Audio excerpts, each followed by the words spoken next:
La polizia di Gela nelle prime ore di oggi ha eseguito un'ordinanza applicativa di misure cautelari custodiali, 3 in carcere e 2 agli arresti domiciliari, emessa dal giudice per le indagini preliminari del Tribunale di Gela su richiesta della Procura della Repubblica per il reato di porto e detenzione illegale di armi nei confronti di 18 persone indagate per detenzione e traffico illeciti di sostanze stupefacenti. È in corso notifica l'avviso di interrogatorio preventivo di garanzia secondo le recenti disposizioni di legge. In quanto a carico degli stessi è stata richiesta dalla Procura della Repubblica di Gela l'applicazione di misure cautelari personali. L'attività investigativa, diretta e coordinata dalla Procura della Repubblica presso il Tribunale di Gela, è stata condotta dagli agenti della squadra investigativa del Commissariato di Pubblica Sicurezza e svolta attraverso l'uso di sistemi di videosorveglianza e intercettazioni ambientali.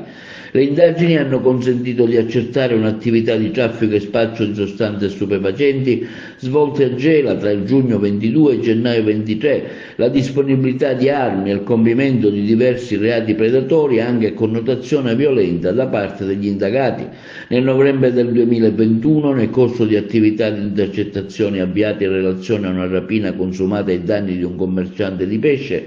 gli investigatori della Polizia di Gela sono risaliti a una vasta attività di traffico e spaccio messa in atto di diversi pregiudicati gelesi. Nel corso delle indagini sono state effettuate da parte dei poliziotti del Commissariato della Pubblica Sicurezza sequestri di cocaina a riscontro dell'attività con l'esecuzione di numerosi arresti. Le intercettazioni hanno consentito di accertare in particolar modo l'acquisto di un'arma di guerra con una mitraglietta da parte di uno degli indagati, al quale ha affidato l'arma a un altro indagato che ha provveduto a eseguire sulla stessa lavori di riparazione. L'arma successivamente è stata occultata in un terreno con la complicità degli altri arrestati. L'arma, acquistata a seguito di alcuni dissidi verificatosi in un noto locale notturno del Ragusano, tra uno degli indagati e un gruppo di giovani gelesi. Grazie a delle intercettazioni sono stati identificati gli autori di un'efferata rapina commessa ai danni del titolare di una nota catena di supermercati di Gela, per i quali è stata confermata la pena da anni 6